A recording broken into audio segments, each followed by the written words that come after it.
Glória a Deus. Eu queria nessa manhã agradecer, é uma coisa que a gente tem que fazer de vez em quando, mas hoje eu fui muito abençoado aqui no momento do louvor. Quem foi abençoado enquanto a gente cantava? Queria agradecer ao nosso ministério de música aqui da igreja, que lindamente hoje cantou, tocou. Como sempre, né? Eles ajudam a gente, facilitam demais o ambiente. E a gente dá graças a Deus por todo mundo que se envolve nesse ministério. Você é grato a Deus pela música dessa igreja? Você pode dar um grande aplauso a essa turma aí, maravilhosa. Obrigado. Sempre a gente é muito abençoado, né? E hoje para mim foi muito especial. Eu dou graças a Deus por vocês. Quantos amam a palavra de Deus? Digo amém. Então fala para quem está perto de você. Deus quer falar contigo hoje. Se liga nele. Amém.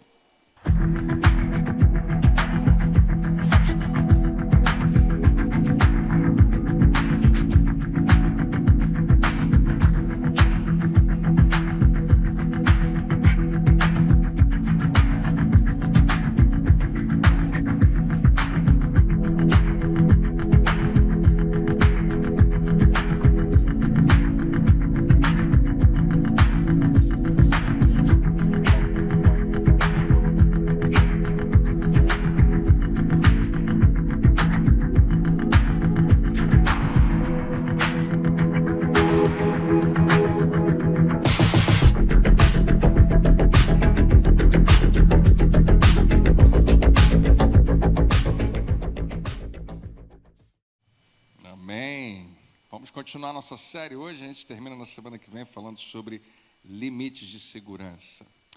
Às vezes eu fico me perguntando, eu não sei se você faz isso, mas é raro, mas às vezes acontece dentro de mim uma questão do que eu teria, quais seriam as minhas posses, quais seriam os meus bens, se eu não soubesse o que as outras pessoas têm. Se eu fosse ignorante em relação às posses dos outros. A pergunta é, quanto o que você tem acaba influenciando o que eu tenho? Às vezes eu fico me perguntando o que eu gostaria de ter, o que eu desejaria ter, se eu não soubesse o que você tem, o que as outras pessoas têm.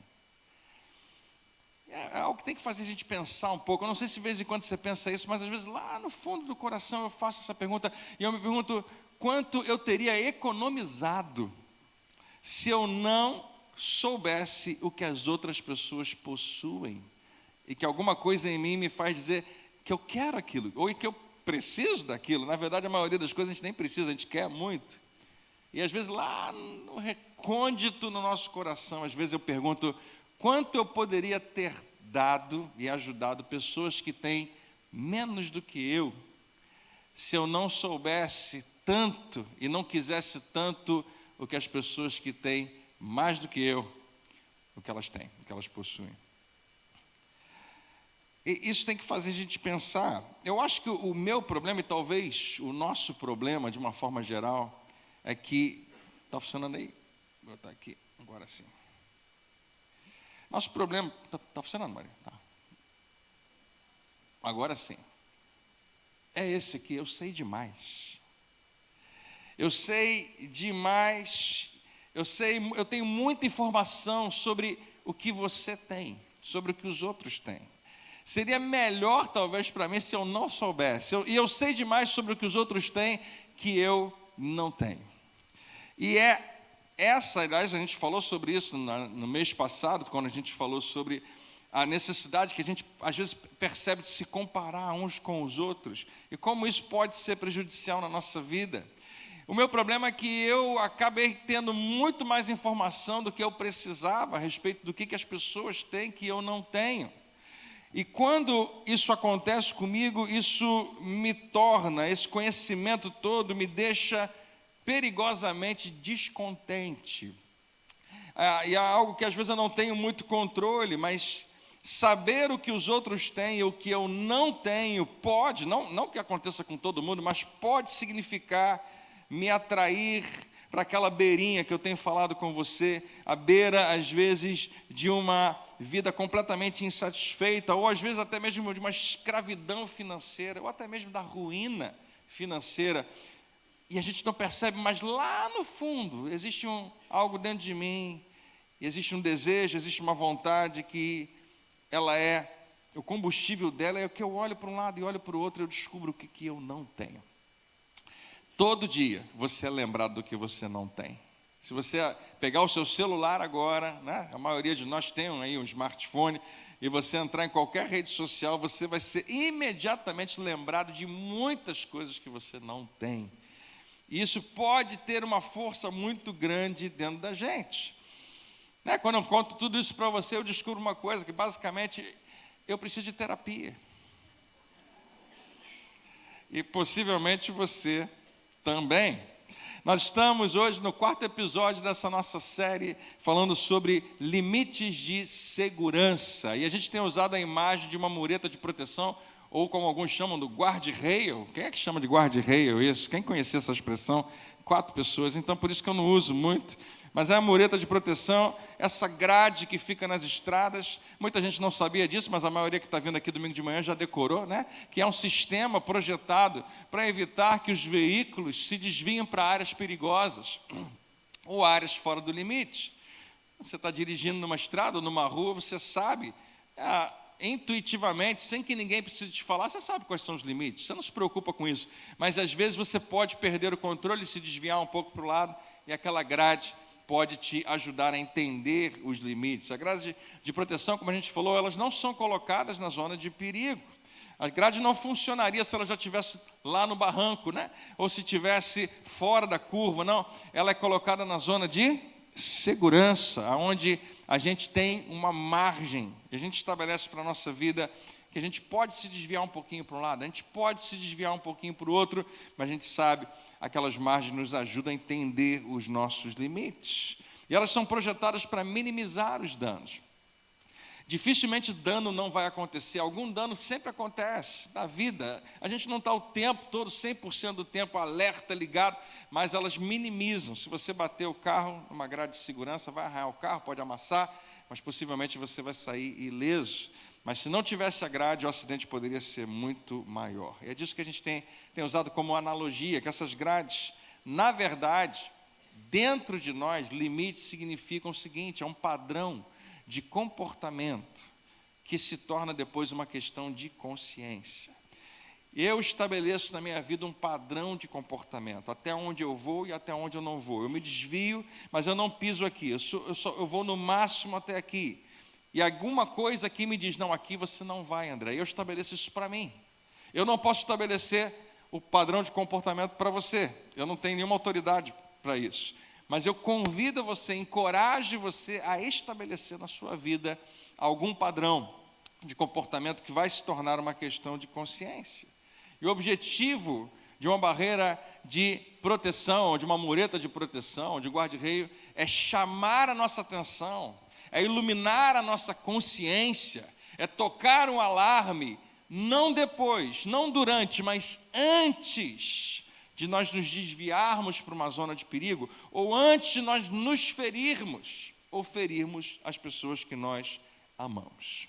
É disso que a gente tem falado, domingo após domingo, né? Hoje já é o 4º domingo, e a gente falou sobre vários limites, e a verdade é que, eu acho que todo mundo concorda comigo, que os nossos maiores arrependimentos, as nossas maiores dores, teriam sido evitadas na nossa vida, se lá atrás nós tivéssemos estabelecido limites de segurança. Talvez o limite de segurança no casamento, o limite de segurança moral, o limite de segurança relacional com amigos, um limite de segurança financeira, um limite de segurança talvez que toque na questão profissional, seja o que for. Hoje a gente vai falar de limites financeiros. Você pode acreditar, a Bíblia fala mais a respeito de dinheiro do que fala a respeito do céu. Não sei se você sabia disso. As duas coisas são muito importantes, mas o céu é incomparavelmente mais importante. E ainda assim, Jesus, no Novo Testamento, os discípulos também, os apóstolos, e muitas palavras no Antigo Testamento apontam nessa direção. É Deus o tempo todo ensinando ao seu povo sobre como nós devemos nos comportar em relação às nossas finanças. Quantos sabem que Deus tem uma direção para a sua vida em relação a isso? Diga amém. E se você parar para pensar, e a gente, como pastor, aqui a gente tem alguns pastores, todos nós poderíamos, talvez, até testemunhar para você, que quando a gente recebe pessoas que pedem aconselhamento, que quando a gente recebe pessoas que estão passando por um apuro, que quando pessoas vêm, às vezes, pensando nos seus filhos e preocupados com alguma questão, e você percebe que o assunto não vai ser fácil, é um assunto complicado, e acontece com muita frequência. Em geral, não vou dizer 100%, mas na grande maioria das vezes, as pessoas estão enfrentando situações graves relacionadas a sexo ou a dinheiro. E é muito interessante isso, né? Porque essas são duas áreas que atormentam frequentemente a vida das pessoas, que elas tomam decisões erradas, fazem coisas que depois elas vão se arrepender e procuram muitas vezes a igreja pedindo aconselhamento, pedindo direção, pedindo oração, e essas duas áreas são muito fortes na vida. E curiosamente, o Novo Testamento ensina bastante sobre tanto sexo quanto dinheiro. E são as duas áreas mais ignoradas pelos cristãos. São as duas áreas que o Novo Testamento ensina, os ensinos que às vezes são mais deixados de lado. E por isso, claro, tanta gente sofre nessas duas áreas. E eu entendo que assim, que a nossa cultura, a sociedade, vai na contramão, porque o que falam lá fora é que a igreja, né? A igreja é contra o sexo e a igreja está atrás do meu dinheiro. Então, você pode imaginar que de antemão, né, já existe uma certa barreira a respeito disso. Mas se você estava aqui semana passada, a gente falou o culto inteiro sobre esse assunto, sobre vida sexual, sobre a questão da imoralidade. E você vai descobrir na Bíblia que Deus não é contra sexo, pelo contrário, era um projeto dele, originalmente, e sempre foi, né, de que houvesse um relacionamento de aliança, que houvesse não apenas procriação, mas expressão amorosa. Existe todo um plano de Deus envolvido nisso. Foi Deus que criou. E mais, Deus também não precisa do meu dinheiro nem do seu. Alguém diz amém? Deus não precisa, nunca precisou. E a igreja que está ensinando o que Jesus ensinava também não vai dizer que a gente precisa do seu dinheiro. Quem faz essa obra é Deus. A gente está bem consciente de que é Ele que está fazendo tudo. Ele te convida a participar, a se envolver do que Ele está fazendo. Então, quando a gente fala de muretas de segurança financeira, de limites de segurança, e antes de terminar hoje, você vai descobrir que a gente vai falar praticamente de uma só, não de muitas. Você vai ver que você pode estar completamente sem dívida. Esse é o sonho da maioria, né? Uma vida tranquila financeiramente, você pode ter bastante dinheiro no banco, mas segundo Jesus, ainda assim, é possível que você tenha desviado o seu carro e batido e caído numa vala financeira sem que você nem perceba. Porque a maneira como Deus vê é completamente diferente da maneira como o homem vê. A nossa, às vezes, estabilidade, ela parece real, mas ela frequentemente pode ser ilusória. Deus está olhando para dentro do homem. E não importa o que você está vivendo hoje, não importa o que você viveu ontem, o que Jesus tem a dizer, o que Jesus tem a nos ensinar hoje. E se você é um cristão, você não tem nem opção. Ele é o teu Senhor? Alguém diz amém? Se você não é um cristão, o que eu vou falar para você, eu não sei se tem alguém aqui que não é cristão, que um dia vai assistir essa mensagem, é muito importante que você saiba, porque se Jesus não tem autoridade na sua vida, o que eu vou falar pode ser muito interessante, mas você não é obrigado a fazer nada. Né? Você escolhe, aliás, eu não quero que você se sinta culpado tentando fazer alguma coisa, porque às vezes a inclinação é essa, né? O pastor está falando, está me obrigando a fazer alguma coisa, longe de mim. Mas se você não é um cristão, mais ainda eu queria te falar um negócio que, não sei qual é a sua religião, se você não tem religião, eu acho, e é uma opinião minha, que você deveria estar muito interessado e curioso sobre o que Jesus tem a dizer, sobre qualquer coisa. Mesmo que você não o tenha como filho de Deus, mesmo que você não tenha aceitado Ele no seu coração, eu acho que você deveria ser curioso para descobrir o que Ele tem a falar sobre assuntos tão importantes e relevantes na sua vida hoje. Porque no mínimo você imagina que Ele é uma pessoa extremamente sábia, e Ele é. E o que Jesus vai falar hoje sobre finanças é a maior nível de sabedoria que você já pode ter ouvido alguém falar sobre isso. E eu oro para que, muito melhor do que eu, Ele, Jesus, ministre o seu coração hoje. Você pode orar comigo pedindo isso? Pai, em nome de Jesus nós oramos, crendo, meu Pai, que quando olhamos para a Tua palavra, algo imediatamente pode começar a acontecer no nosso interior. A Tua palavra pode entrar e não alcançar apenas a nossa mente, mas encher o nosso coração. Que o Senhor fale conosco, Pai. O seu plano é tão bom para nós. Tu és um Deus tão bom, que ama os seus filhos. O Senhor tem o melhor para nós. Então nós pedimos, fala conosco, nós vamos abrir o nosso coração e pela graça. Nós não vamos ser apenas ouvintes, mas vamos ser praticantes da tua palavra. Pai, nada de mim, tudo de ti, recebe toda a glória em nome de Jesus. Amém. Jesus fala da seguinte maneira, em Mateus capítulo 6, verso 24. Se você quiser abrir a sua Bíblia, você pode ler, mas eu vou botar aqui no telão também.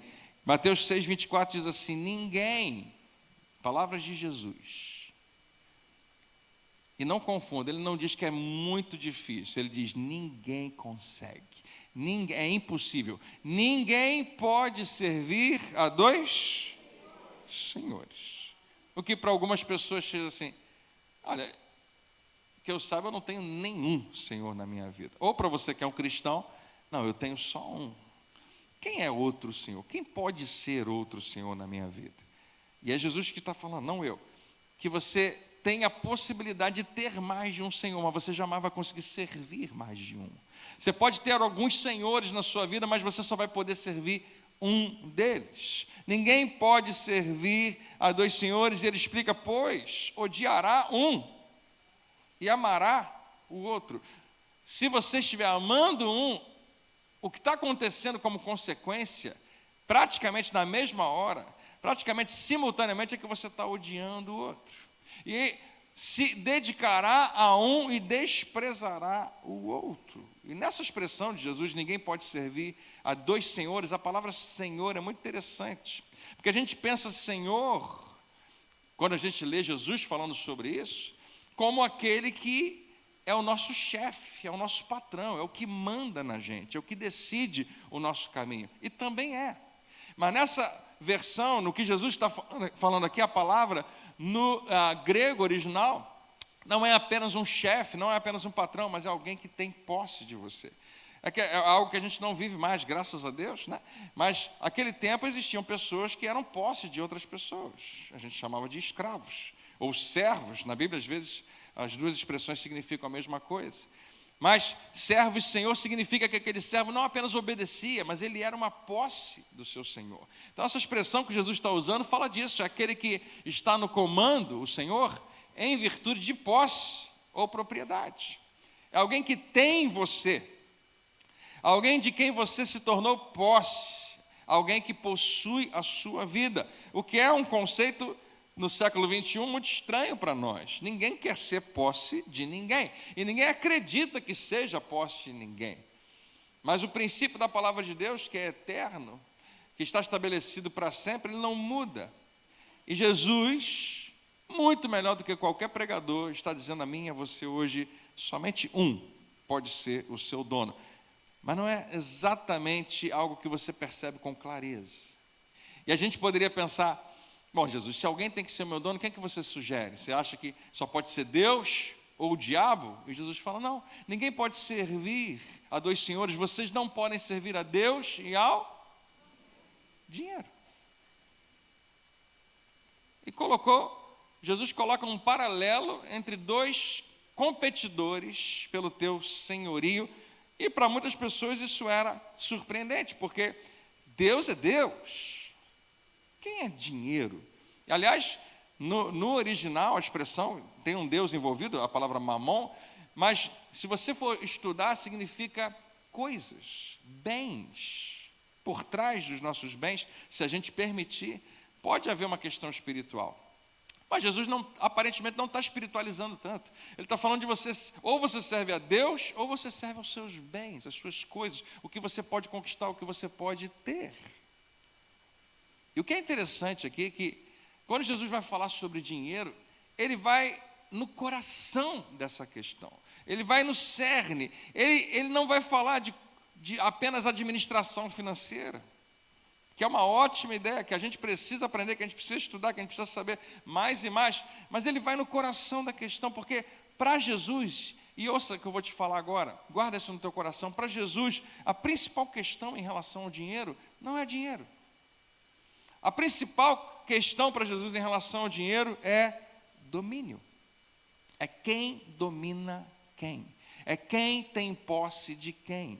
é quem é dono de quem te domina, quem te controla, ou quem você controla. Em outras palavras, será que nós temos dinheiro ou é o dinheiro que nos tem? E se você simplesmente quiser responder superficialmente essa pergunta, você vai responder: pastor, só tem uma opção. Eu é que tenho, eu é que uso, eu é que tenho o controle do dinheiro. Mas o que Jesus está falando é muito importante. Ele fala da possibilidade de dinheiro ser um senhor, ser um dono na nossa vida. Será que nós é que somos os donos? Ou será que é o dinheiro que é nosso dono? Será que nós é que o possuímos e o usamos? Ou será que, sem que a gente perceba, é o dinheiro que está nos possuindo e nos usando? Jesus coloca essa questão para que eu e você pensemos a respeito disso. E a razão pela qual seguidores de Jesus, discípulos de Cristo, quantos discípulos de Jesus tem aqui hoje? Diga amém. Deixa eu dizer para você o que é um discípulo. Em poucas palavras, discípulo é aquele que o teu Senhor está falando uma coisa, você está anotando, porque você quer saber, se Ele fala isso, eu quero falar igual. Ele está fazendo alguma coisa, você está anotando, você diz: Jesus, qualquer que seja a sua resposta, é a resposta que eu quero dar. Qualquer que seja a sua reação, é como eu quero reagir. O que o Senhor fizer, eu quero fazer. É um imitador, é um seguidor. Um discípulo significa que o que Ele faz é o que eu vou fazer. Um discípulo significa que antes de você falar, Jesus, a resposta já é sim. Sim, agora me diz o que você quer. Se você tem Ele como seu Senhor, você está pronto, disposto e já valoriza obedecê-lo. E o que Ele está falando é extremamente relevante, significativo, diário na nossa vida.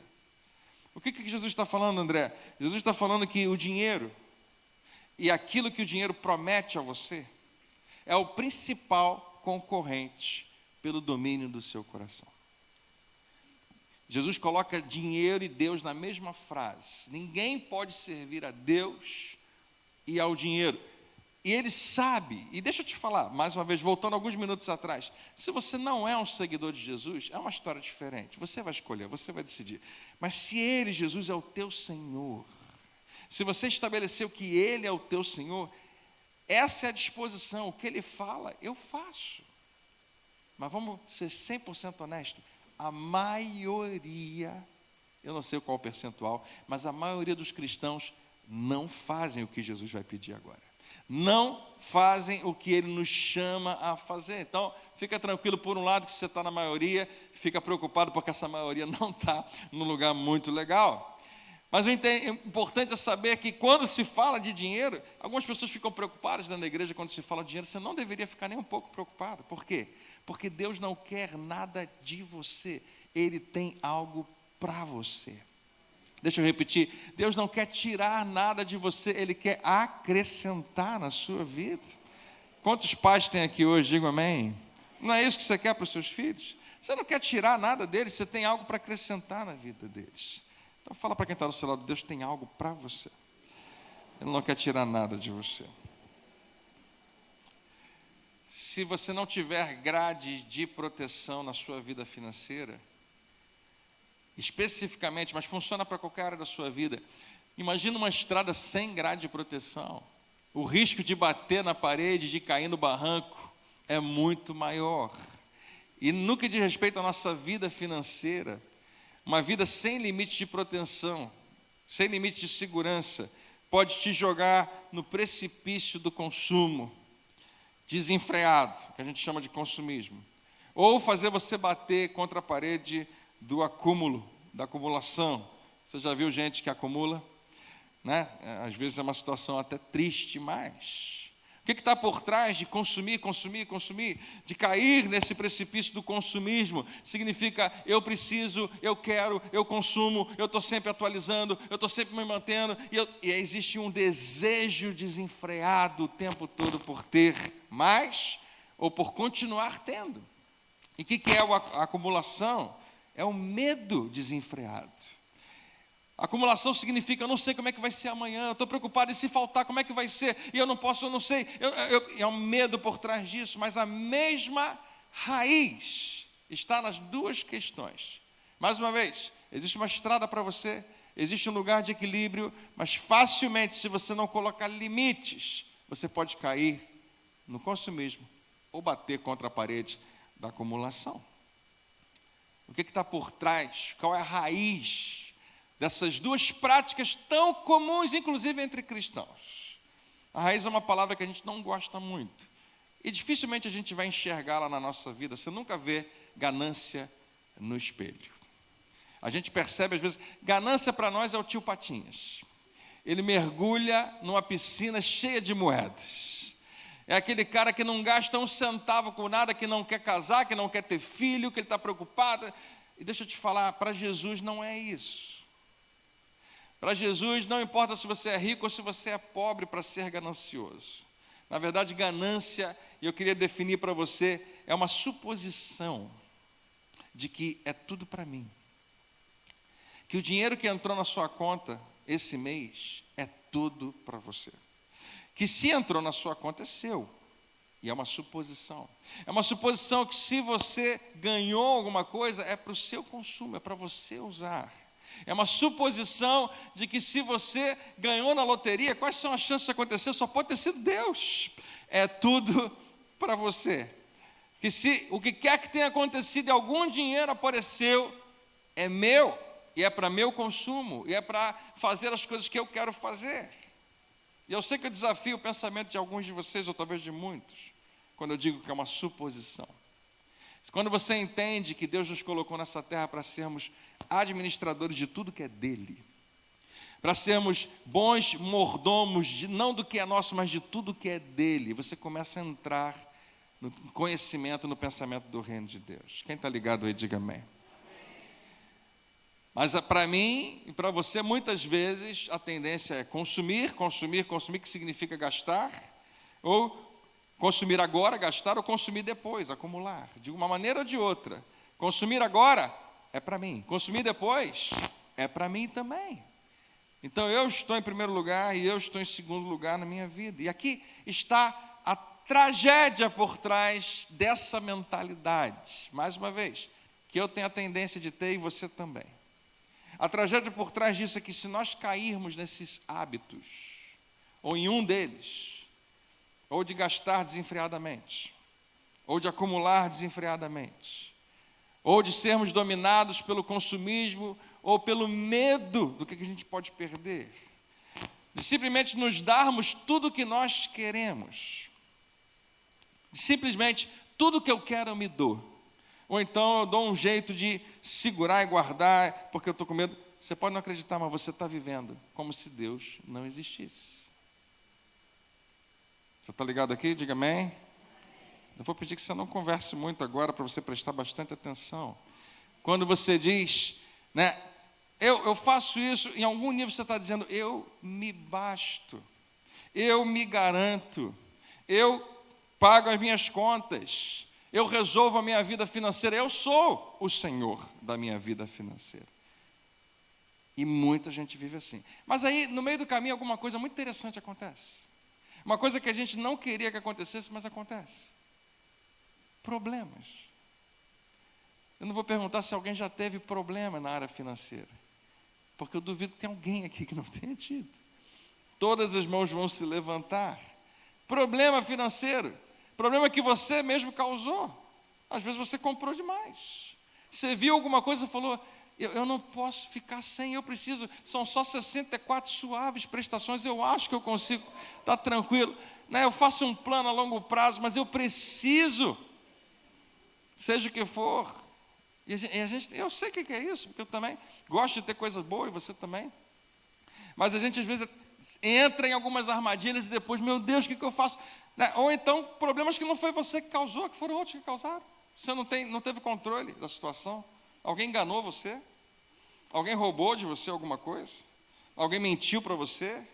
O governo tomou uma decisão, seja o que for, mas você perdeu alguma coisa e entrou numa crise financeira, ou que você causou, ou que outros causaram, de um jeito ou de outro. E seja você cristão ou não.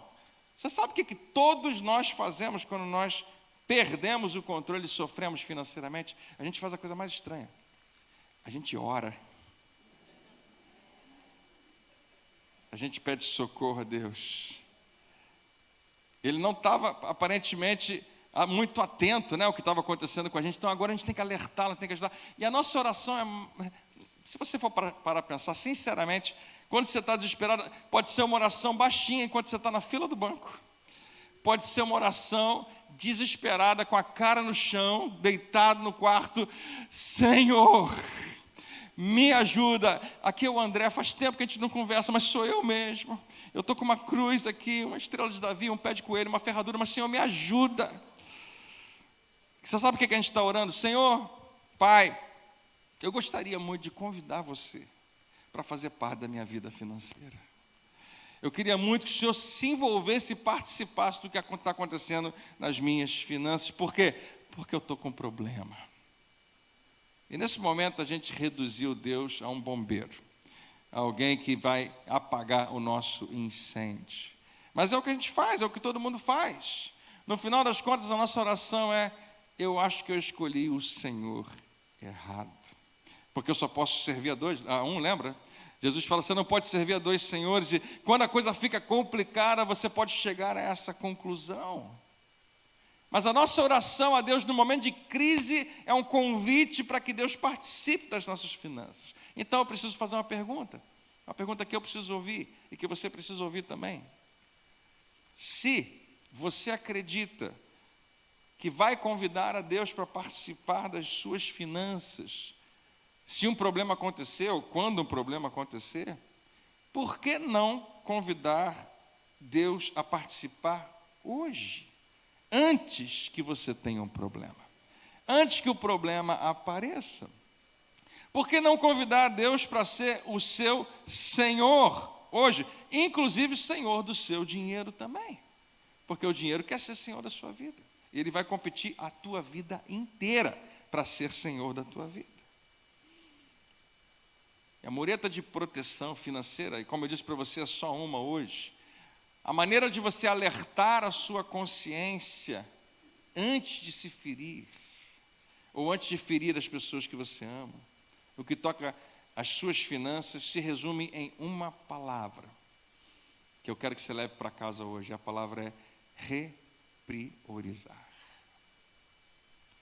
que significa repensar as suas prioridades, reordenar as suas práticas financeiras, reorganizar por ordem de importância.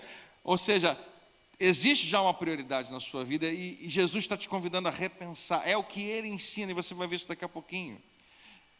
E se você vive igual a maioria das pessoas, e quando eu digo isso, acho que a maioria que pode viver assim, a maneira como a sua vida financeira é organizada é assim. As pessoas que são dominadas pelo dinheiro, mas nem sabem disso, elas têm uma sequência em como elas utilizam o seu dinheiro. Elas gastam o seu dinheiro. Você recebeu o dinheiro, você tem que pagar um monte de coisa. Você tem um monte de boleto, você tem conta, você tem isso, você tem aquilo outro, e paga tudo e resolve tudo, e gostou de alguma coisa, você compra para você, seja o que for, ou você bota em várias prestações, a gente gasta. Se você tiver algum plano, e a maioria não tem, você guarda um pedacinho e você economiza. Mas está em segundo plano.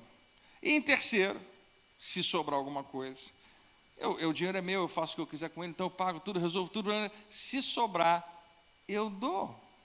E dar significa não vai ficar comigo, não vai ser benefício para mim, vai ser benefício para outra pessoa, para qualquer outra pessoa, ou para o reino de Deus, ou para a casa de Deus, seja o que for. Mas o que está envolvido nessa ordem é que eu primeiro, eu segundo, e tudo mais, inclusive o que Deus estiver fazendo no mundo através da igreja, em terceiro. E quando você vive assim, é uma tragédia. Você vive como se a vida se resumisse a só isso aqui. Como Salomão vai dizer em Eclesiastes, faz o seguinte, se você acredita que a vida é só isso aqui, vai comer, beber, se casar, e esquece. Não importa o que você faça ou deixa de fazer. Gasta tudo, acumula tudo, seja o que for. E nem se preocupa com os seus filhos, deixa eles para lá. Você vai ter morrido mesmo, eles dão um jeito deles. Legado, herança, esquece isso. E se existe isso na gente, se existe essa tendência, é porque frequentemente a gente é tentado a viver como se a vida fosse só isso. Como se a vida se resumisse ao que eu tenho. É o que Jesus está nos alertando, cuidado, porque você pode transformar a vida nisso, e a vida não é o que você tem. A gente vive num país que não é o mais rico do mundo, mas nós vivemos numa condição razoavelmente boa em relação ao restante do mundo. Eu prometo a você, a maioria de vocês que estão aqui hoje, não sei o percentual, mas a maioria, quando chegar o seu dia de ir embora, quando você morrer aqui nessa terra, você vai ter ainda muita coisa. Inclusive coisa que você nunca usou. Inclusive coisa que nem você nem ninguém usou. As suas coisas vão ter ultrapassado você. E você vai ter vivido, às vezes, como se coisas fossem vida. E não é. Tempo pode ser considerado como vida. A sua vida é um tempo que você tem, sim. Mas se você entende o que Jesus está falando, se você é um filho de Deus, se você foi transformado numa nova criatura, se você acredita que aquele que crê nele já passou da morte para a vida, que existe muito mais do que essa vida que você enxerga, que essa vida que você vê, você não pode se permitir ser dominado pelo dinheiro.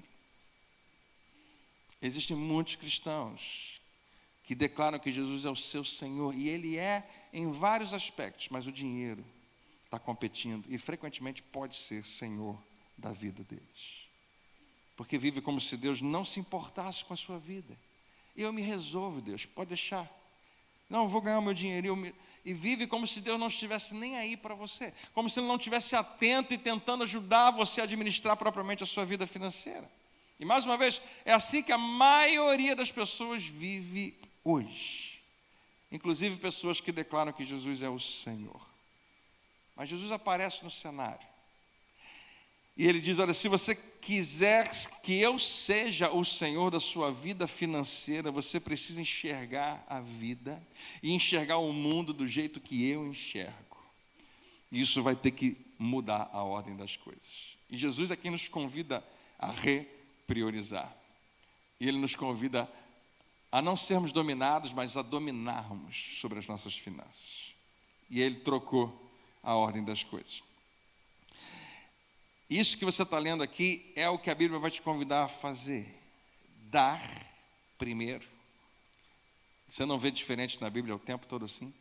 Aliás, a ordem de Jesus é dai e dar-se-vos-á. Não é primeiro receba e depois dê. Dê e você vai receber. Mas Ele fala, boa medida, recalcada, sacudida. Você sabe o que é isso? Você já comprou pipoca? Todo mundo já sabe. O pipoqueiro generoso, joga a pipoca, dá aquela batida no saco para a pipoca sentar melhor, que ele bota mais, até transbordar. Pipoqueiro é uma revelação de Deus na nossa vida, graças, né? Frequentemente, sacudida. Só que Jesus fala, você vai receber generosamente, mas antes de tudo, você tem que viver pela fé. Você tem que começar dando ao invés de querer receber primeiro.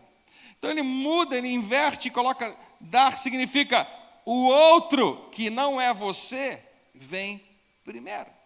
Esse é o reino de Deus. Essa é a sua justiça. Depois, e agora vem uma sugestão, mas eu acho que Jesus também nos convida para isso, ao invés de simplesmente gastar, guarda alguma coisa, porque isso é sábio. E depois vive do restante.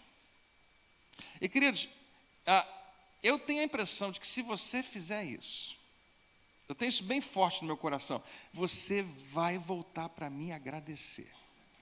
Você vai escrever para mim dizendo, André, foi a melhor coisa que eu fiz na minha vida. Eu não sei quantos testemunhos eu já ouvi de pessoas que entenderam esse princípio e simplesmente deram uma virada completa na sua vida. Primeiro o outro, depois o meu futuro, depois eu vivo do que restou.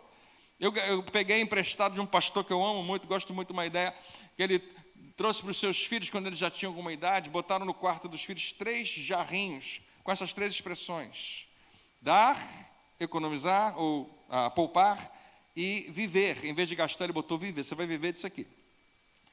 E ele convidou os filhos, todo dinheiro que você receber, papai deu alguma mesada, semanada, ou ganhou um dinheiro da vovó, e vovó não sabia que vovô já tinha dado, você se deu bem, seja o que for, né? Ganhou um dinheirinho que você fez o trabalho, você vai botar aqui, 10%. E o pai fazia questão de dizer, quero que você pegue um percentual. E os filhos iam aprendendo matemática sem querer, né?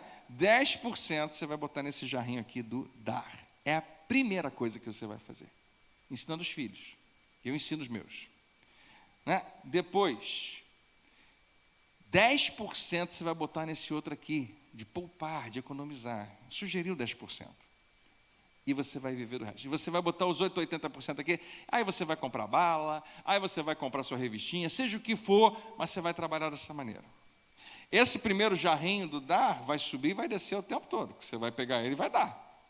Esse outro aqui do gastar, do viver, vai subir e descer. Esse do meio você vai ver subindo. Você vai ver esse jarrinho encher, se você não mexer nele na hora errada. Mas ele falou, André, por que você acha que eu estou ensinando isso aos meus filhos? Você acha que eu estou querendo o dinheiro deles para a igreja? Porque tem gente que pensa, o pastor quer o meu dinheiro. Né? Não precisava, nossos filhos, né? Não, o que a gente quer? E eu entendo justamente esse coração, porque eu quero isso para os meus filhos. E eu tenho ensinado desde pequeno eles sobre esses princípios. O que eu quero de coração é que os meus filhos não sejam dominados pelo dinheiro, mas que ele tenha um domínio sobre eles, que eles entendam que essa ordem não é uma ordem que eu inventei, mas Jesus nos ensina a respeito disso, e eu acredito de todo o meu coração, irmãos, essa é a chave para uma vida de independência financeira. Essa é uma chave para a independência dessa crença errada de que vida se resume a coisas, se resume àquilo que eu posso ter. É uma independência de um estilo de vida que reduz Deus a emergências. Quando eu precisar, eu te chamo, Deus, fica aí, eu estou indo bem, mas se eu ficar desesperado, eu vou te procurar, eu vou orar, e esse Senhor vai me ajudar. E, queridos, eu não tenho dúvida, na vida dos meus filhos, para o resto da vida deles e para o resto da sua vida, o dinheiro vai competir pelo primeiro lugar, vai querer mandar em você. E se você é um bom pai, como eu quero acreditar que eu sou, eu não quero que o dinheiro ganhe na vida deles. Eu quero que eles tenham muita clareza quem é o Senhor da vida deles. Eu não quero que meus filhos sejam escravos de dívidas. Eu não quero que eles possuam, eu quero que eles possuam as suas coisas, não que as coisas possuam eles. Eu não quero que mais tarde meus filhos tenham que se preocupar competir entre dinheiro e a sua paz pessoal. Dinheiro, né? E uma vida familiar abençoada. Quanta gente tem aí uma vida destruída porque não soube tratar dessa questão. Casamentos sofreram, famílias sofreram, outras coisas sofreram. O convite de Jesus é que você não seja dominado, porque para ele não importa se é 1 centavo ou 1 trilhão. Você pode ser dominado. Você pode passar por esse limite, cair numa ribanceira. Mas se você não anotou nada, não guardou nada, mas consegue pelo menos lembrar disso aqui. Primeiro, o convite de Jesus é que eu dê. Depois é que eu faça algum plano, sim, de economizar e viver do restante, que vai contra a nossa cultura. Nossa cultura é a seguinte: você sempre compra e vive com mais do que o que você ganha. Ninguém sabe explicar como. Você ganha 100, mas vive a 110, né? Aí você vai para 150, mas vou viver a 200. A gente herdou isso de alguma maneira, culturalmente. Então o que Jesus deixa para mim e para você nessa manhã? Ele fala, ninguém pode servir a 2 senhores. Pois odiará um e amará o outro, ou se dedicará a um e desprezará o outro. Vocês não podem servir a Deus e ao dinheiro. E um pouquinho mais à frente, no mesmo discurso, Jesus diz o seguinte, portanto, não se preocupem. Melhor do que Jesus. Existe alguém melhor do que Jesus para dizer isso para você? Alguém que conhece realmente quem Deus é. Ele olha para você e fala, não se preocupem, dizendo que vamos comer. Você não se preocupa com isso. Antigamente não tinha geladeira, hoje tem, graças a Deus. A única coisa que era possível armazenar naquele tempo era grãos e vinho. E não era todo mundo que tinha. Roupa era uma coisa caríssima naquela época, caríssima. Então existia uma inclinação natural que eu e você não temos. Ninguém está preocupado com essas coisas. Mas a gente está falando, não se preocupe com o seu sustento. Não se preocupe. O que vamos comer, o que vamos beber, o que vamos vestir? Quando nós ficamos preocupados, e nós acumulamos, e nós gastamos, seja o que for, o que a gente está dizendo é que a gente está fechando a nossa mão, nosso coração, e Jesus vai dizer, você não pode servir a Deus com o coração fechado ou com as mãos fechadas. E olha o que ele fala depois. Pois os pagãos, ou os gentios, é que correm atrás dessas coisas. E a gente não entende exatamente o que é. Deixa eu te falar, pagão no Novo Testamento, no Antigo também, era qualquer pessoa que tinha mais do que um Deus, que não acreditava num único Deus. Na verdade, somente, naquela época, possivelmente somente os judeus acreditavam num Deus só. Qualquer outra nação, qualquer outro povo não judaico tinha mais de um Deus. E na mitologia deles, na ciência deles, no entendimento deles, os deuses que dominavam a vida dos humanos não estavam nem aí para os homens, não estavam nem aí para as pessoas. Não tinha o menor sentimento de amor, de carinho, de cuidado com ninguém. Os deuses usavam as pessoas, desprezavam as pessoas, eles entendiam dessa maneira. Então o que eu fazia se eu quisesse ser abençoado por um dos deuses? Eu arrumava um jeito de suborná-los. Eu fazia sacrifícios, eu fazia ofertas, eu fazia de tudo para ver se eles me abençoavam. Essa é a cultura. E não se engane, quantos aqui sabem que muitas das nossas religiões hoje absorveram a mesma coisa? Eu tenho que fazer algo, e às vezes até na igreja cristã tem pessoas que acreditam assim. Não, eu vou pagar uma promessa, eu vou fazer um sacrifício, eu vou fazer um jejum para ver se Deus faz alguma coisa por mim. E a gente não entende a grandeza do nosso Deus. E às vezes reduz ele a alguém muito pequeno. Jesus fala, você não quer ser como esses pagãos. Você não vai querer ser pessoas que acreditam que precisam subornar, sacrificar, fazer alguma coisa para ver se os deuses fazem alguma coisa por eles. Não, deixa eu te falar quem é o seu Deus, o seu único Deus. Ele é o seu Pai. E Jesus convida o povo a entender algo que eles nunca tinham entendido, que Deus, que é um só, convida eles a chamá-lo de Pai, quer ter um laço familiar com os seus filhos. Mas o Pai Celestial, o seu Pai, qual é o próximo verbo? Sabe. Estava dormindo? Vamos lá, todo mundo junto? Sabe que vocês precisam. E eu termino perguntando para você.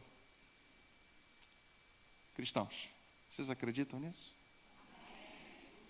Que verdadeiramente você tem um Pai que sabe do que você precisa, porque isso vira o jogo completamente. Isso muda tudo.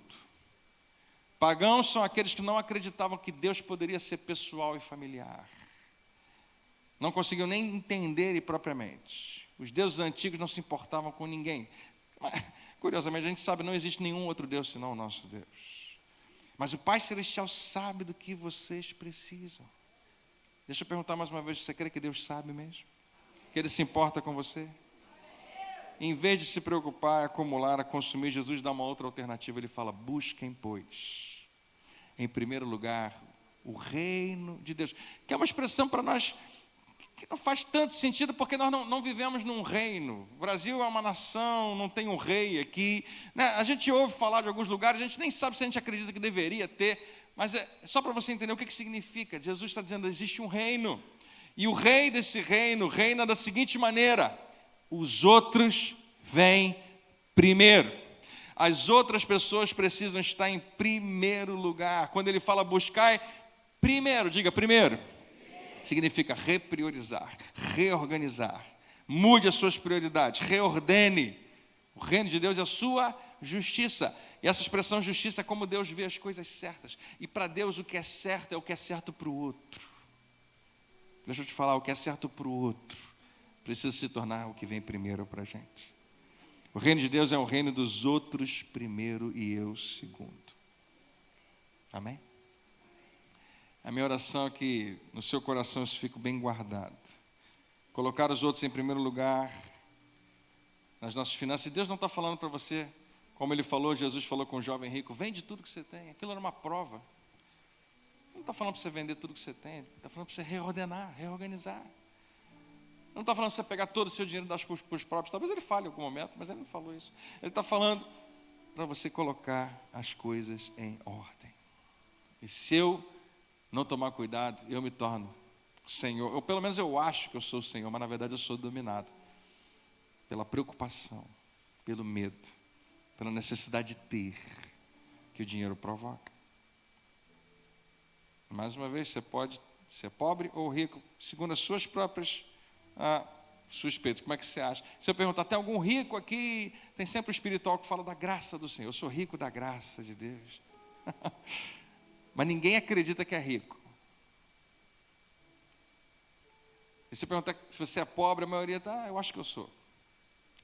É porque a gente trabalha com base no nosso entendimento. O que você acha que é um rico? O que você acha que é um pobre? Mas eu prometo a você, possivelmente quase metade da população mundial acredita que você é rico. Com base no que eles têm, com base na comparação. Mas Jesus não está nem questionando se você acha ou não acha. Ele não quer saber quanto dinheiro você tem, quanto você tem no banco. Ele só está falando, olha, na sua vida existe alguém competindo para ser Senhor. Para ser Senhor sobre a sua vida, para dirigir os seus passos, para dizer o que você tem que fazer.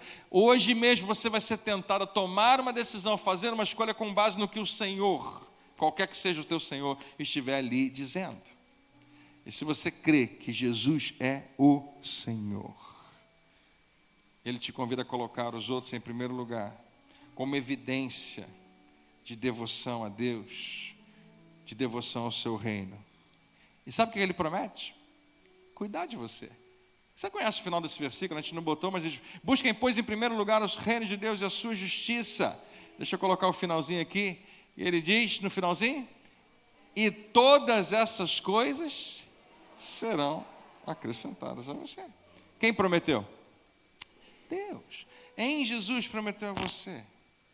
É assim que você se protege da ganância.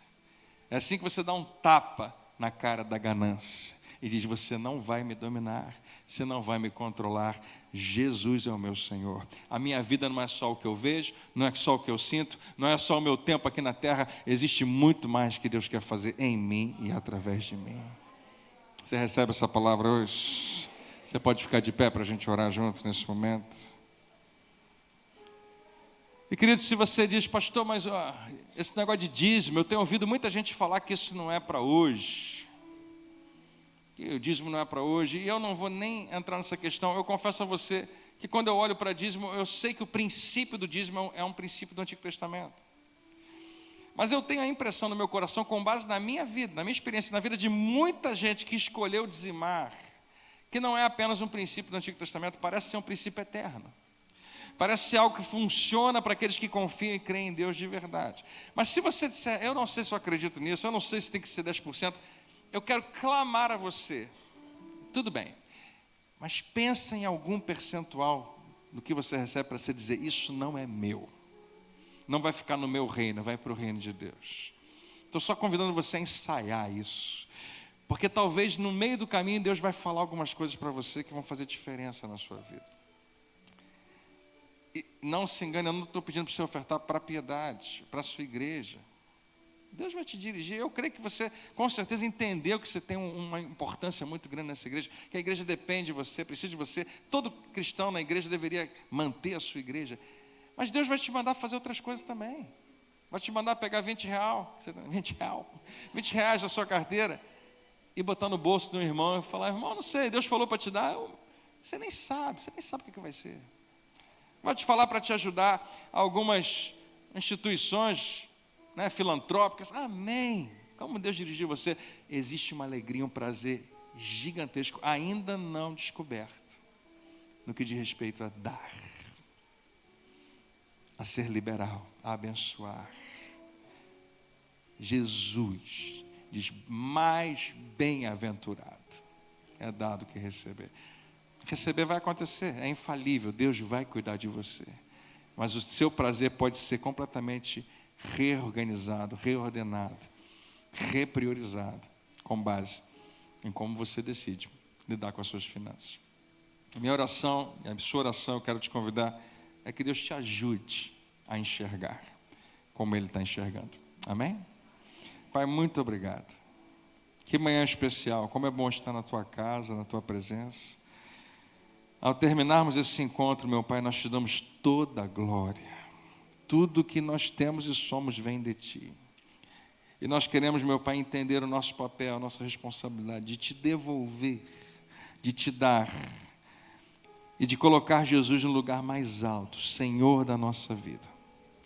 Que ecoe dentro de nós, não apenas essa semana, mas a nossa vida inteira. André, você não vai conseguir servir a dois senhores. Escolha agora servir a Jesus Cristo. E decida que é Ele que vai ordenar a sua vida. Pai, dá-nos entendimento, discernimento, revelação da Tua palavra nessa manhã. E dá-nos coragem, Senhor. Nós vamos precisar enfrentar os medos e as preocupações, dia após dia, mês após mês, quando o próximo mês chegar e falar, eu acho que esse mês eu não vou conseguir, eu acho que não vai dar, mas o Senhor vai estar do nosso lado dizendo, quem é que cuida de você? Quem é que te sustenta? Abre os olhos do nosso coração, Pai, ajuda-nos a ver, ajuda-nos a enxergar, pela Tua graça, que nós sejamos verdadeiramente praticantes, porque Jesus é o nosso Senhor. Recebe toda a glória, te damos todo o louvor em nome de Jesus. Amém e amém. Você pode louvar a Deus bem alto?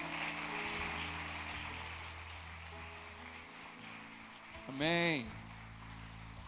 Antes de você ir embora, eu queria que você olhasse para alguém e dissesse assim, Deus quer que você tenha dinheiro. Agora olha de novo e diz assim, mas Ele não quer que o dinheiro tenha você. Amém? Que Deus te abençoe ricamente. Bom dia e até a próxima.